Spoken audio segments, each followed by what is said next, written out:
So today I wanted to show you one of my favorite tools when it comes to planning our trips, and that is RV Trip Wizard.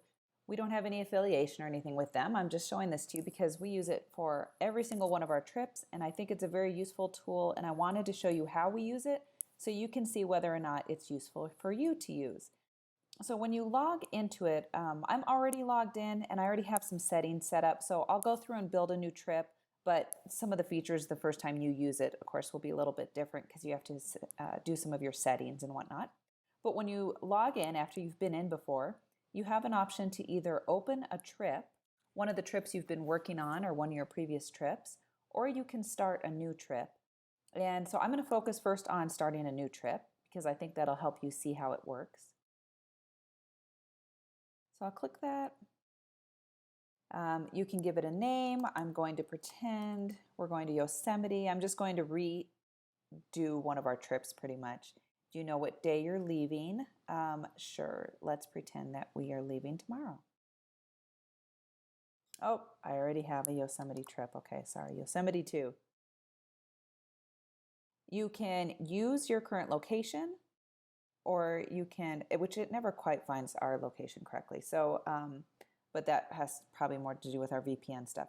Or you can type something in here. So I'm just going to say we are leaving from Fort Collins, Colorado, and tell it to start here. Or you can choose something off of a map. I usually just type in our address at this point.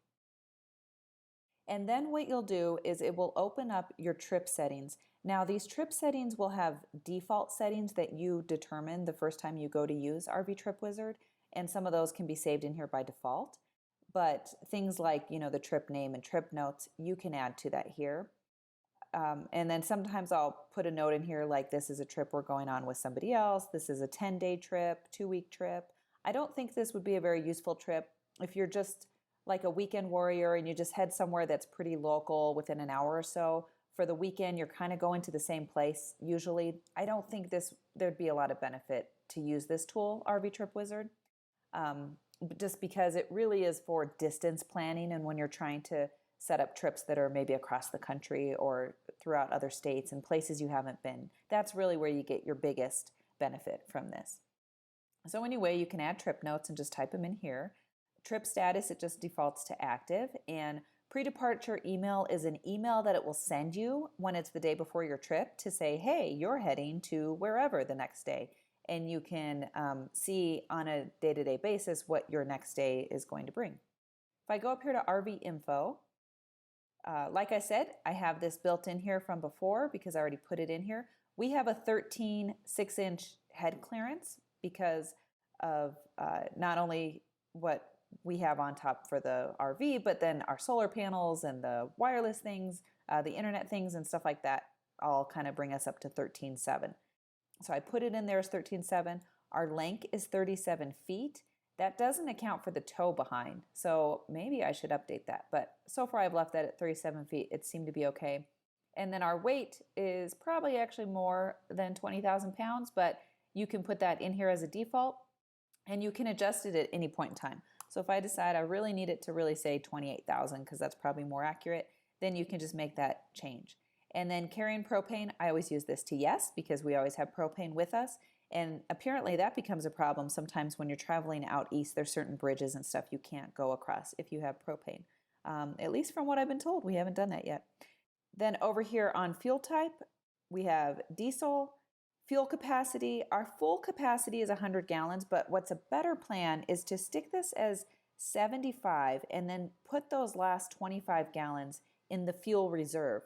And so what that's going to do is it's going to make a mention to me that I don't have enough gas to get from point A to point B if I'm trying to put 2 destinations in without stopping to get gas. Or maybe it'll say it doesn't see any gas stations in this distance. That could be a problem for you if you don't have enough gas. So that's why you put the fuel capacity and the fuel reserve in here. And then fuel economy, we actually probably get closer to 8 miles per gallon. So I think the 6 is a little bit of a small number. Routing and driving, you can set, this will be on standard routing from the get-go. And that's pretty much saying I have a car, I can drive through anything, right? But you don't, you have an RV. Now, if you go over here and you set it to RV routing, it's going to make adjustments and it'll let you know, hey, you're not going to be able to do this road and you can't do this road. And that's really helpful to know that you're not going to be able to do certain roads. But the problem I found with it is for a lot of the national parks, there's a lot of roads that aren't necessarily cleared for RVs.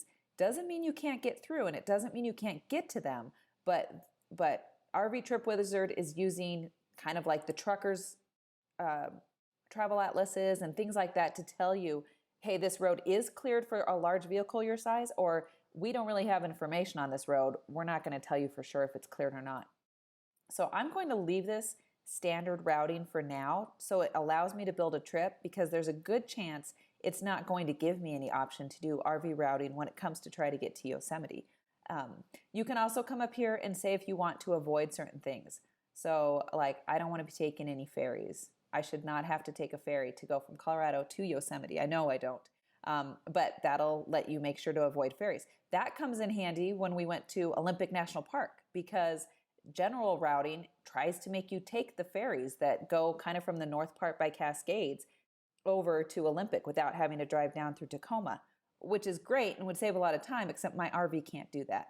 So, or at least not real easily. So avoid ferries. I think that's a good plan. You could also avoid unpaved roads, although like I said, sometimes for the national parks, that's going to be a problem. Over here, you can set what your average speed is. We usually on the highways, on the interstates can go 65, but there's also times where you're just getting up to speed or you're in town, so you're not driving that quickly. So I just set that as 55 is my average speed, and that seems to work pretty well. And then the driving radius is really cool. I use this all the time. I'll show you what that's about. This says show a classic driving radius. What this will do is it will take your last point. So here is Lubbock, Texas. Okay, so here's Amarillo. So if you're staying a night near Amarillo, and then you want to know how far you are from other sites the next day, you can set up these radiuses. And I'll show you where we're going to set the radiuses. But it'll give you a green mark for the closest radius, and then yellow, and then red. This is the classic radius. And the classic radius is like a bullseye. It's basically the bird's eye view for that driving radius. Now, I like to use the advanced driving radius, and that's because, see this? What this is actually doing, it's not giving you a bird's eye view of what's, 400 miles away or whatever you set your radius. It's showing you where the road goes and how far is that road going to be up to 400 miles or whatever you set the mileage for the radius. So this is much more useful, because when you're driving on windy roads, especially for somewhere like Yosemite, the bird's eye view for 20 miles is a lot different than my actual driving distance on switchbacks for 20 miles. So I set this to advanced driving radius, and then down here is where you can either choose your driving distance to be so many hours per day. So if you say, I've got back problems, I can only do 4 hours a day, set this as the preferred distance calculation, is that you want it per hours per day. We don't do it by hours per day, we do it by distances. So we have our minimum distance at 300, that will be the green line. Middle distance is 400, that's our yellow line. And then if we really push it, we can do 500 miles in a day, and that's this red line. And we don't like to do a lot of 500-mile days, but I stick that in there in case we really need to do it. Anything beyond that, we're not going to do. Jeremy's going to want to kill me if I have him going 700 miles a day. That is just not going to work.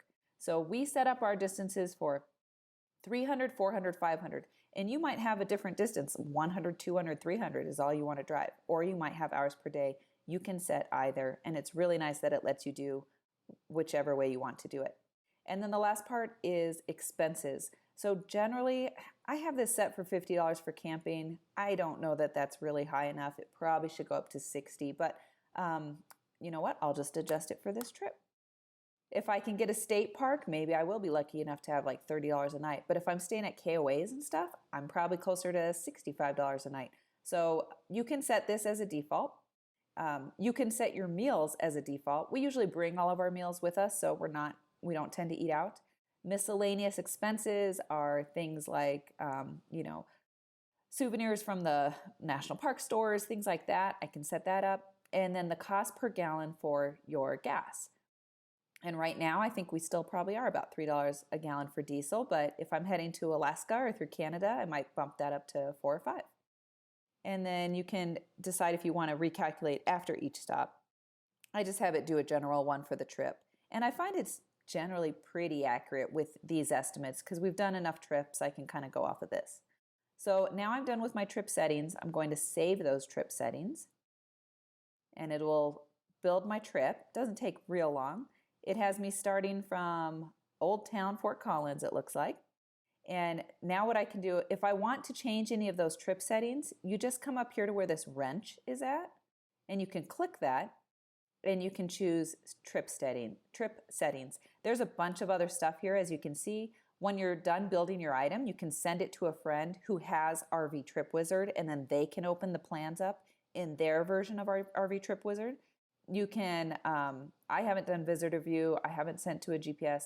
I email the itinerary to myself every time, and I email a copy of our itinerary to usually both sets of our parents so that somebody knows where we are and where we're supposed to be throughout our trip. I think it's just a good safety thing, plus it kind of helps them know where we're at. You can export it to your calendar. I think I've done that before. I've not made it go to Excel. That's probably useful, especially if you're doing budget tracking. You can print it. I always print it as well because I don't know if I'm always going to have internet access to get into it. You can just print the maps and then do like turn by turn on your directions and stuff like that. You can copy the trip, especially if you're not sure if you have a few extra days, you want to adjust something, you can just copy the whole trip and then build the changes on the other one and then delete it. So we are actually going to start by looking for the next place that we want to camp. So we're heading to Yosemite, and from Colorado, from Fort Collins area, here's my driving radius. I have a few options. I can head up to Highway 80, Interstate 80, and head over to Salt Lake City, or I can head down through I-25 to Denver and then head out through I-70 and start working my way west. So I'm just going to do this the same way we ended up doing it. We actually intended on our Yosemite trip to head down and go to Joshua Tree, and we were going to head this way, but there was a horrible blizzard at the middle of October, and it closed I-70 and it closed I-25 south. So we had no choice but to head north, and so we said, hey, let's just go to Yosemite. So that's pretty much how we built that trip. So you can see here, I can comfortably get as far as like Rawlings or Rock Springs that first night. If I want to push it, I can maybe get out to like Evanston or some of these areas. There's a nice resort over here. Maybe I'll pick that one. We actually ended up going all the way to Salt Lake that first night because we had a really early start. So let's zoom in and see, as you get to Salt Lake City, there's a lot of different parks that you can go to. So right now, you're just seeing the road. You're not seeing any parks. But if I come up here, these are your icons for different things that you can see. So you can show and hide all the campgrounds. Now, if you're stretched out and you're on the full USA map, it's going to take a while to load all these little icons for the campground. So I usually don't load that up until I'm kind of more zoomed in and I'm actually to the point of choosing a campground. Otherwise, if I'm picking my routes and stuff, I sometimes turn that off. You can do different filters. Oh, so the filters are things, let me show you. So I have a filter where it shows me Good Sam parks because we have a Good Sam membership. It shows me state parks because we tend to like staying at state parks. It shows me KOAs. And so it makes sure to highlight those and put those on my list. All these other ones are general parks, but they don't meet one of those requirements of either being Good Sam or KOA or a state park. So in general, you're still going to see all the campgrounds that you have access to. But for me, I can quickly look and say, here's a KOA, I'm comfortable at KOAs, and I probably will look at that first before one of these random ones that might not really work for us. The other thing up here, you can show or hide points of interest. So, that might show up for you as like the national parks, things like that. And then you can show or hide hazards. And the hazards are things like tunnels that you would have to go through. Actually, let me just show that. Okay, so here we go. So here, this is saying somewhere, one of these roads, I'd have to zoom in to see which one. There's going to be a bridge and it's less than 10 feet in height. So I cannot go under that bridge.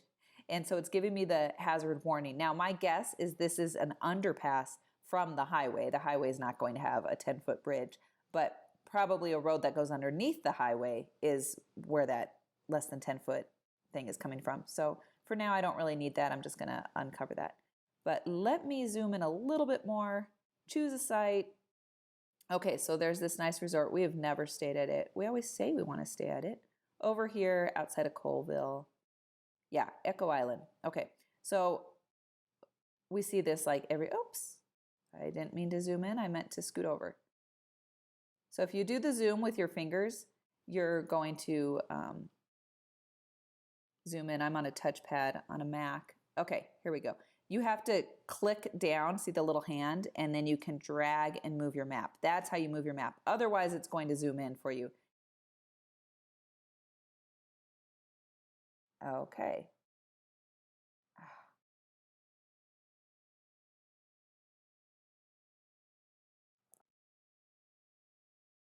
So here we are. You can click on the icon and it will show you more details about the campground. So you can see a general picture, you can see what people have rated it. This ties into campground reviews. So if you use that and you already have an account set up, you can go in and you can read more of the reviews. In general though, actually this is a little bit different than the last time I saw it. So let's see, it's showing you some of the features, internet, pet friendly, electrical, stuff like that. And if I click here too, and it shows you kind of general pricing and how far it is from your last stop. So that's what the miles are here. You can add it to your trip right away, or if you want to see more details, you can click this park details. I usually click this park details if it's somewhere I haven't been, and you can see a bit more information. You can go here. This is the link for website, and I often will click that and go to the website to do my booking, especially like for a KOA or something. So you can go and do your booking from here. It'll show you if it has anything like a Good Sam discount, stuff like that down here. You can scroll through and look at more images if there's images loaded into here. And again, this is tied to campground reviews. So that's where it's pulling this information from. You can see features. So this is a park that has all your features, big rig friendly, has electrical, sewer, all that kind of stuff. You can see a couple general reviews. It's going to show you the most recent first, which is kind of useful, especially with COVID. It was kind of tricky trying to plan for trips. Now, RV Trip Wizard had a setup where the COVID parks that were closed, they have an option where you can show or hide the parks. So if campgrounds were closed because of COVID, it could take them off your view so you didn't accidentally book somewhere or think that you had an option to stay somewhere and then they ended up not being open. But I also could read the comments from people and you can learn a lot from the comments. You can see when they stayed, what the price was, and then their general remarks. And if you want to read more, you have to go to Campground Reviews and log in and see that. Tips and tricks. So some other people will give you some information like, here's some useful stuff. There was a great park nearby, that kind of stuff. And then I guess that's average weather stuff. So you can see what that's like. All right. So we've decided, yep, okay, I want to go ahead and do this place. I can come over here and click add to your trip. And it will ask you how many nights. When we're on our way on the journey to a place, we're usually just staying one night. And then it by default will say add this after our last stop. And for me, the last stop was that address in Fort Collins, or I could just let it default to the last stop. And I could put down comments. So check out Echo Reservoir. Oops. Okay. So I want to make a little note that I want to check out the reservoir while we're there in town. Add that to your stay. Okay, cool. So I have my first spot. Now, so you kind of get the picture. I can zoom out. And now that this is my last spot, and this is which item is highlighted, if I went back to here, this would be highlighted. That shows you the first stop. But I'm going to go back to Echo Island, where my second stop was outside of Salt Lake City. Zoom out, and as I zoom out, I'm going to get my radius distance guy back in here, and see how far I can go. Okay, so I'm going to hit to somewhere in Nevada. We actually did this trip and we went to Great Basin. So I can do Great Basin in a second, but I want to show you that we went to Yosemite, and I actually booked the Yosemite location as soon as we were leaving the house in Colorado, because I knew that would be the hardest reservation to get, kind of being a last minute trip. And then we just picked other places in between. But I knew that I had a set reservation at Yosemite. So let's pick that park in Yosemite. And I don't remember what it was called. It's going to be one of these guys. I think we stayed, it was in Groveland. It was one of these. I don't know. I'm going to pick Yosemite Pines. Nope, I don't think that was the one. I think it must be one over here, but that's okay. So we'll just pretend it's here. So I'm going to add this to my trip because Yosemite doesn't have a lot of options, not for big rigs and when you're staying outside of the park. And I'm going to stay 2 nights. For now, we're going to make it after the last stop because I don't have another stop in between there. And we could lock the date of stay at some point. So let me just add this real quick. Let me add that this is going to have 2 nights. Okay. I'm going to go back to Salt Lake. And we are heading, let's see, we left Salt Lake and we went to Great Basin. Oops. Great Basin National Park. And we tried to go to this campground, but they have like 11 spots in the winter and we didn't get one. But I didn't know that at the time. So I thought, yeah, we're just going to head here.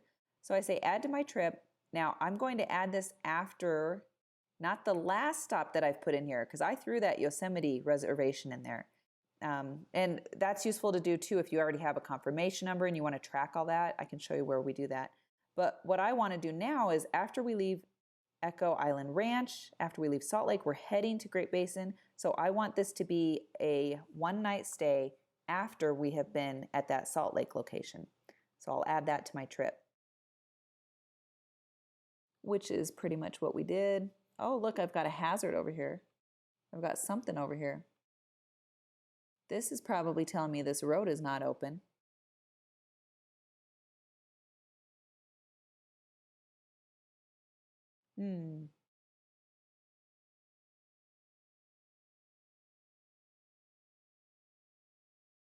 Guess I don't know what that is. I thought if I clicked on it, it would give me some notice. Doesn't really matter because whatever that little road is, I could just take this road into Baker and then go over here. So, okay, not going to be too worried about that. That's not a real problem for me.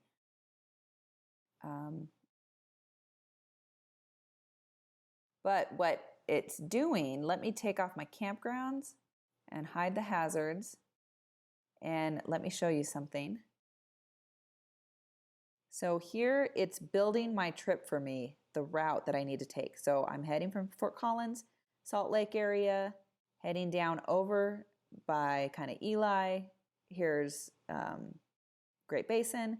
And then this is the route that it's having me take. And this is the route we did take, this Highway 6, over to get to Yosemite. Now we ended up, oh, sorry, wrong way.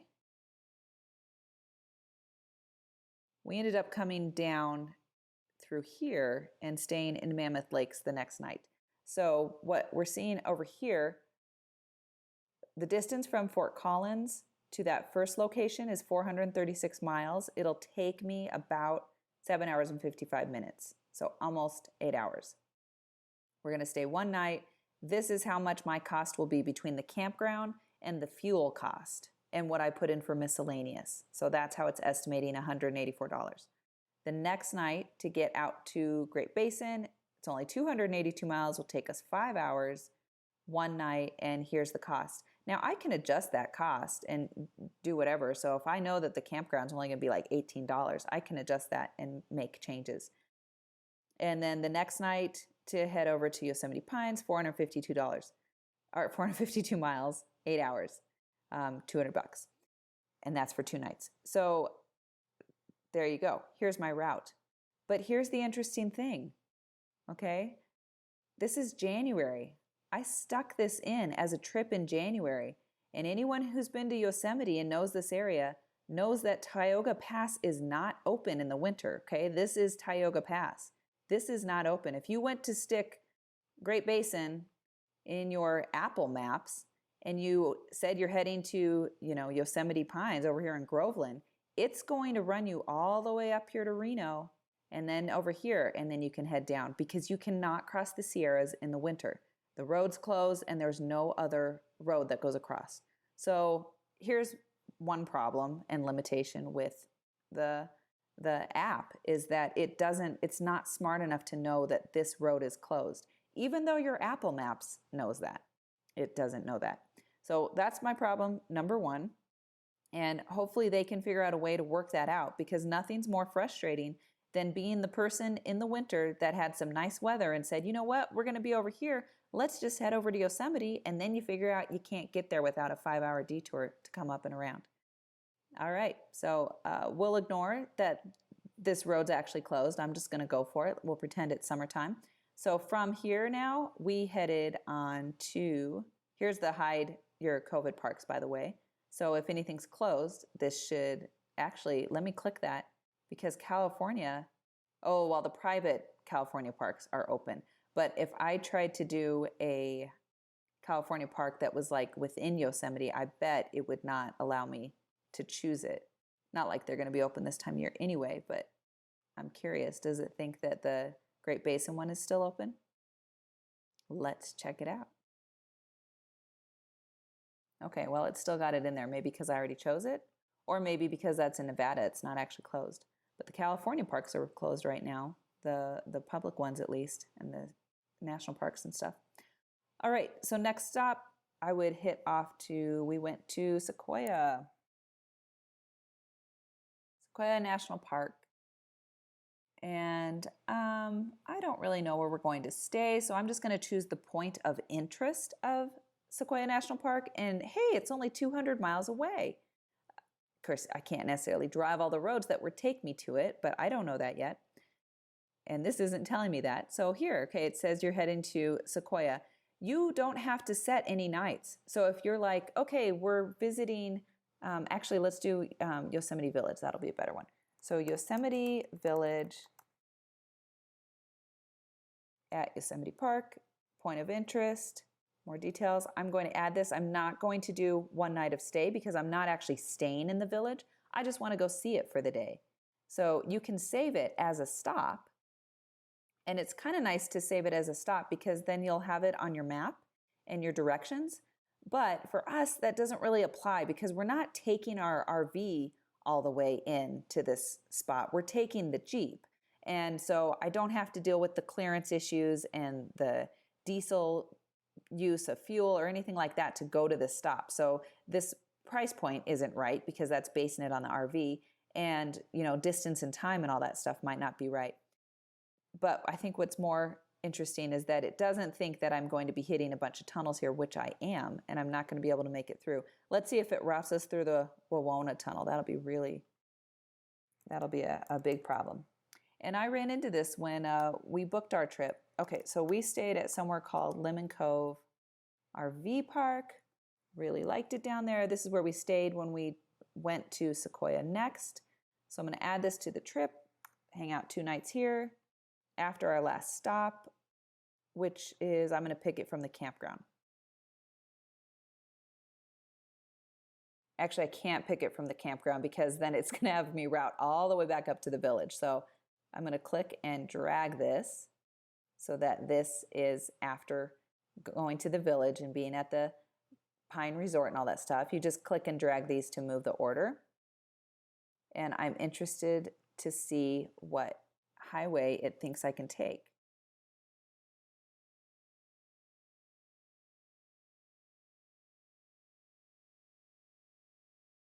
Yeah, okay. This is the same problem I had before. I hope they get this figured out someday. Okay, I'm still in standard. That's right, I'm still in standard. Okay, so what it's doing, it had me take Tioga Pass over. I'm staying in Groveland, and then I'm driving my car in for the day. It doesn't know that though. It doesn't let you choose two vehicles. I wish it would. And then, but it does say, hey, when you go to leave, you're not going to head out this way and take the highway out over to Fresno. You're going to come down. You're going to go through the Wawona Tunnel, which you're not because you're not going to fit if you're in an RV. And it says you're going to head south from here. Okay, that's not going to work. This tunnel is like 10-foot 5 clearance. There's no way I can fit through that. The buses and stuff, nobody else goes through that, right? So very few RVs are going through that. Let me go to my trip and switch my settings because I think my problem was I'm not on RV. I'm not. Okay, so let me switch it over to RV routing and see if it adjusts how it drives us around there.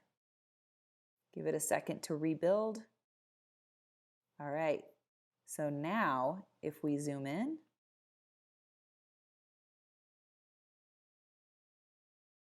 it still did it. Okay, so this is not accurate, right? You can't go through this. There's a tunnel down here that's 10 foot. I think it's 4 or 5 inches. So no way I'm fitting in there at 13.7. So that's not accurate. We had to come out this way. We actually ended up, I think, driving down to Mariposa. This is all just like mountain and nightmarish. And we ended up heading out and coming all the way out here to this road so we could start taking that.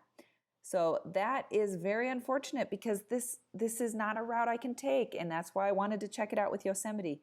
So great tool. I love how I can lay out our trip. Let's pretend from this point in time we're heading back because I don't want to make this a 2-hour video. We actually continued on, went to Disneyland, some other stuff, but let's just head back. Let's head back up west, and we're going to stop at the Rifle KOA because that's one of our favorites to head to. Oh, it's not picking up the Rifle KOA.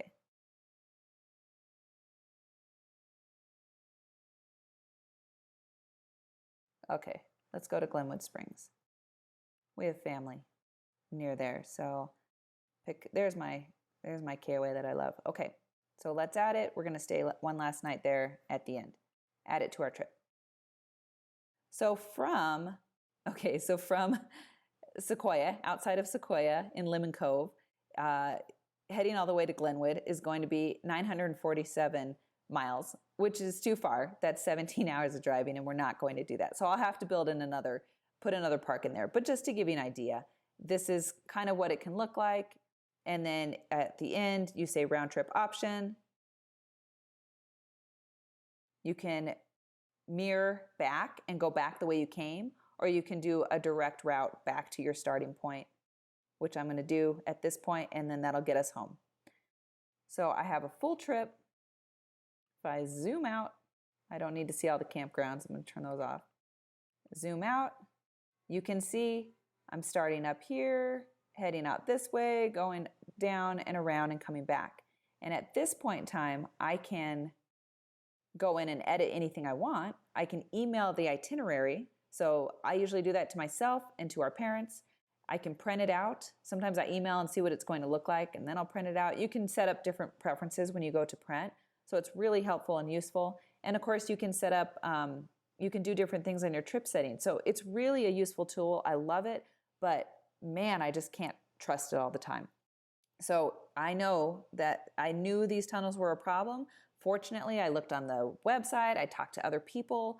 I think in general, it's probably going to be fine and it's going to get you where you need to go.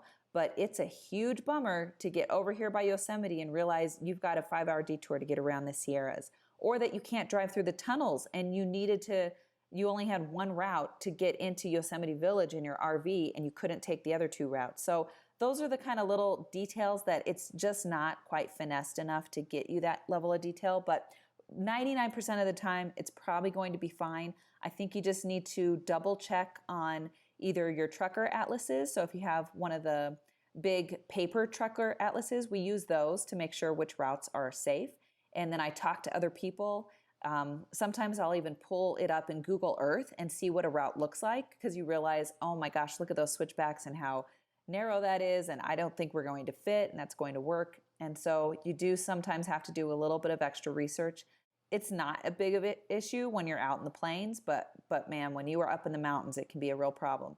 So just so you know, I like this tool. I think it's really great. I think it's only like $49 for the year, and we definitely find it's useful for that price. And we use it for every trip. It helps me find different parks, where we're going to go, the route that we generally can take, but sometimes I have to make adjustments. And if I need to make an adjustment, like I know I can't take the route it's telling me, I can have a stop in here like to Fresno, California. So it'll route me out of the area where I'm at, get me over to Fresno, and then take me on the highway from there, because that's the route I'm actually going to take. So you might have to do a little bit of adjustments, but overall, really great tool. Hopefully this was useful to you. You can also go open up your previous trips and see your old trips. You can archive the trips. You can come back and edit this anytime you want. So hopefully this was useful to you. Oh, and they have an app as well. Really, when you're building your trip, you need to be in the desktop, because you can see how dynamic this is, and it doesn't really function this way on the app. The app will let you view your trip.